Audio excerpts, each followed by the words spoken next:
ప్రియమైన దేవుని బిడ్డలారా, అందరికీ ప్రభు పేరిట ఈ సాయంకాలం సమయంలో శుభాభివందనాలు తెలియజేస్తున్నాను. యేసయ్య మనలందరినీ తన రెక్కల కింద భద్రపరిచి పగలంతా మనం ఎవరికి సంబంధించిన వాళ్ళ వృత్తి వ్యాపారాల్లో కానీ వాళ్ళ పనుల్లో కానీ ఉండి క్షేమంగా ఈరోజు ఈ దినమంతటిని మనల్ని కాచి కాపాడినందుకు ప్రభువుకి ఎంతగానో కృతజ్ఞతాస్తుతులు స్తోత్రం చెల్లించుకుంటున్నాం. సో ప్రియమైన దేవుని బిడ్డలారా, ఈరోజు మీ అందరికీ ఒక విషయాన్ని గుర్తు చేయాలనుకుంటున్నాను ప్రభు నామమును బట్టి. దేవుడు అంటున్నాడు, ఆయన ఏం చేయొద్దు అనేసి మాట్లాడితే ఒక మాట చెప్తున్నాడు మనకి బైబిల్ నుంచి. ఎలా ఉండాలి, ఏం చేయకూడదు, ఎలా ఉంటే ఆయనకి ఇష్టం, ఎలా ఉండే ఆయన మనల్ని త్రోసివేస్తాడు, ఆయన మన నుంచి ఏం ఆశిస్తున్నాడు అనే మాట గురించి మనం ఆలోచిస్తే దేవుడు ఈరోజు మనతో మాట్లాడుతున్నాడు. ఒక మంచి వాక్యం ఉంది ప్రియ దేవుడి బిడ్డలారా. యాకోబు గ్రంథం నుంచి ఆయన మాట్లాడుతున్నాడు. ఏమని అంటే, ఆయనకి ఎలా ఉంటే దేవుని దృష్టిలో మనం ఇష్టలుగా ఉంటాం. అంటే ఆయన ఏమంటున్నాడు అంటే, ఈ లోకంని మనం అనుసరించి బతుకుతున్నామా, లోకంతో సహవాసం చేస్తున్నామా, ఈ లోకంతో మనం ఫ్రెండ్షిప్ చేస్తున్నామా, దాన్ని వదిలిపెట్టేయి, నేను చెప్పిన రీతిలో నడువు అని చెప్పి దేవుడు మనకి ఒక మంచి వాగ్దానాన్ని, ఒక మంచి వాక్యాన్ని, ఒక మంచి ఆయన ప్రేమతో మనకి ఒక హెచ్చరిక ఇస్తున్నాడు. అది ఏమిటి అంటే, ఒక్కసారి మనం బైబిల్ చూద్దాం.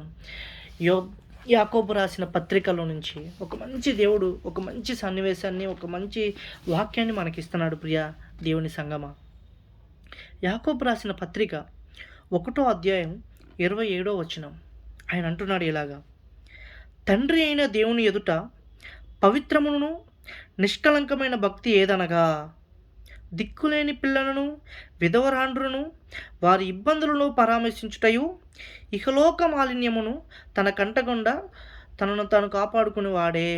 ఏమంటున్నాడు? ఎంత అద్భుతమైన మాట చూసారా ప్రియ దేవుని బిడ్డలారా. తండ్రి అయిన దేవుని ఎదుట పవిత్రమును నిష్కలంకమైన భక్తి ఏదనగా అంటే, మీరు అర్థం చేసుకోండి, మనం అందరం భక్తి చేస్తున్నాం, మనం అందరం చర్చికి వెళ్తున్నాం, మనం అందరం దేవుణ్ణి చాలా మంచిగా ఆరాధిస్తున్నాం. కానీ ఆయన అంటున్నాడు, పవిత్రమైన భక్తి ఏది అనగా, అంటే నేను ఏం కోరుకుంటున్నాను మీ నుంచి, దేవుడు మన నుంచి ఏం కోరుకుంటున్నాడు, ఎటువంటి స్నేహం మనం చేస్తున్నాం, ఈ లోక స్నేహం మనం చేస్తున్నామా? ఒకసారి మనం ఆలోచిద్దాం. ఎటువంటి స్నేహం మనం చేస్తున్నాం, ఎలాంటి భక్తి మనం చేస్తున్నాం?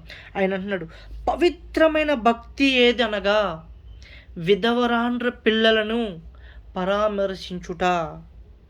ఎవరైతే దుఃఖంలో ఉన్నారో, ఎవరైతే బాధల్లో ఉన్నారో, ఎవరైతే కష్టాల్లో ఉన్నారో, ఎవరైతే ఎటువంటి శ్రమల్లో కుంగిపోతున్నారో, ఎవరైతే ఎటువంటి అనారోగ్య సమస్యలతో బాధపడుతున్నారో, వాళ్ళందరి కోసం మనం ఏం చేస్తున్నాం?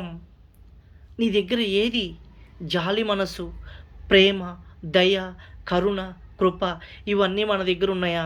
ఈరోజు మనం అందరం వాడు పోయాడా, అమ్మయ్యా వాడు నాశనం అయిపోతున్నాడు, అమ్మ వీడికి ఇలా అయిపోయిందంట, వీడి వ్యాపారాల్లో లాస్ వచ్చేసింది, కుటుంబం చెల్లాచెదరు అయిపోయింది, అమ్మయ్యా వాడి కుటుంబం పోయింది, మనం సంతోషంగా ఉన్నాం, మన ఫ్యామిలీ సంతోషంగా ఉన్నాం, ఇలా అనుకుంటున్నామా?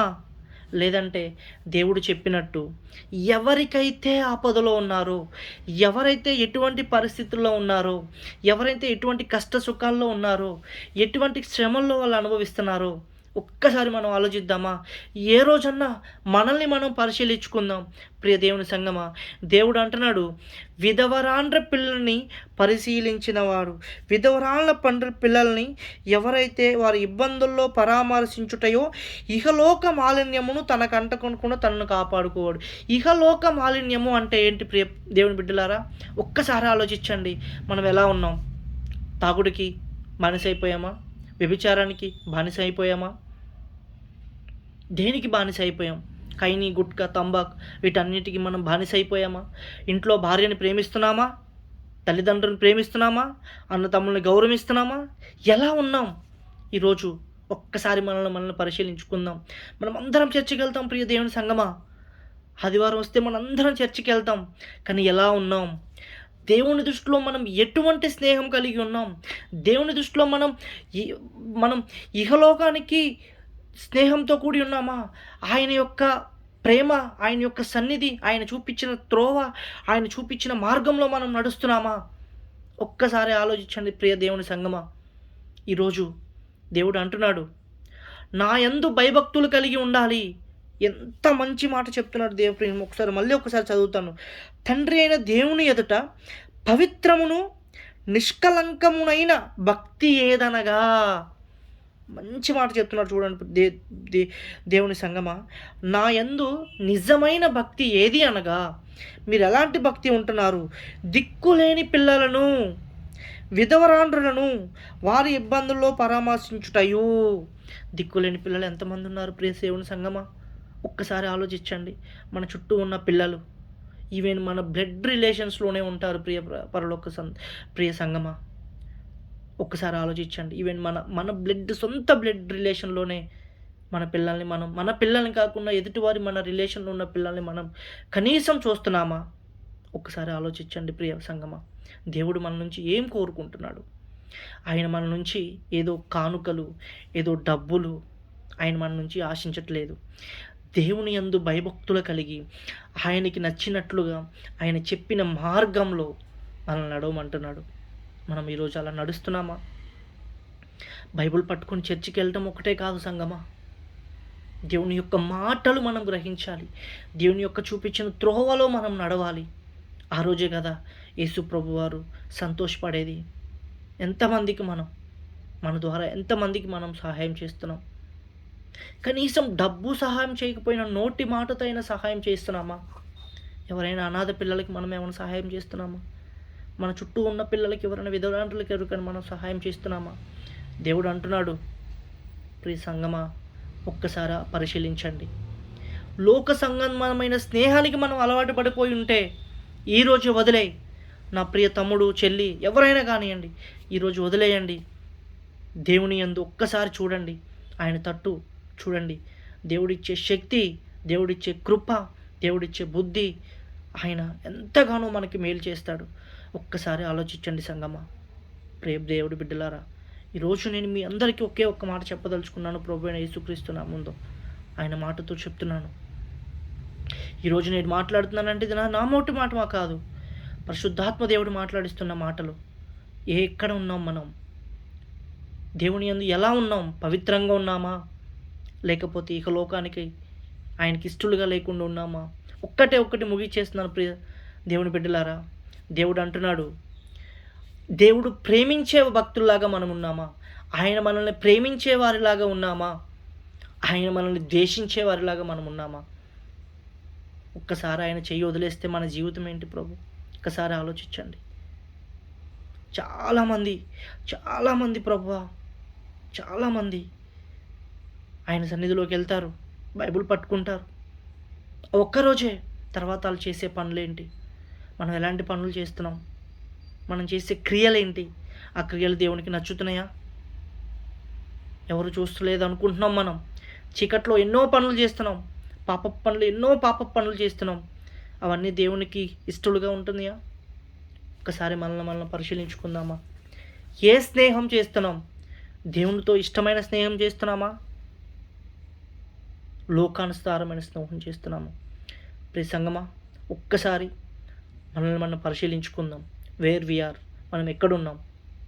దేవుని సన్నిధిలో మనం ఎక్కడున్నాం? మనం ఎలాంటి పనులు చేస్తున్నాం? ఒక్కసారి ఆలోచించుకొని ఈ యొక్క మాటల్ని, దేవుడిచ్చిన మాటల్ని మనం అందరం ఒకసారి జ్ఞాపకం చేసుకొని ఆయన యందు భయభక్తులు కలిగి జీవిద్దామని చెప్పి కోరుకుంటున్నాం. అడగండి. ఈరోజు ఎవరైనా ఈ మాటలు విని మారు మనసు పొందాలనుకుంటే ఒకటి అడగండి. మీరు అనుకోవచ్చు, యేసయ్యా మేము ఎన్నో కష్టాలు పడుతున్నాం, ఎన్నో పాపాలు చేస్తున్నాం, మాకు అనిపిస్తుంది మేము ఇలాంటి తప్పుల్లో నుంచి బయటికి రావాలి అని చెప్పి. కానీ నువ్వు రాలేకపోతున్నావా నా చెల్లి, నా తమ్ముడు?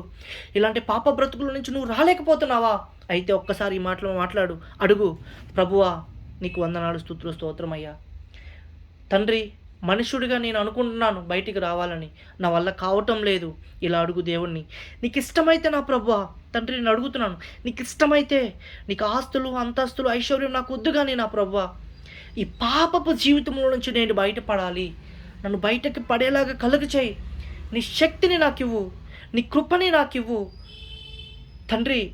నీ నామాన్ని నా మీద పుంచు, నీ మార్గంలో నన్ను నడిపించు, నీ ఆశీర్వాదం నా మీద కురిపించు. ఈ పాపపు జీవితం నుంచి నేను బయటపడాలనుకుంటున్నాను ప్రభువా.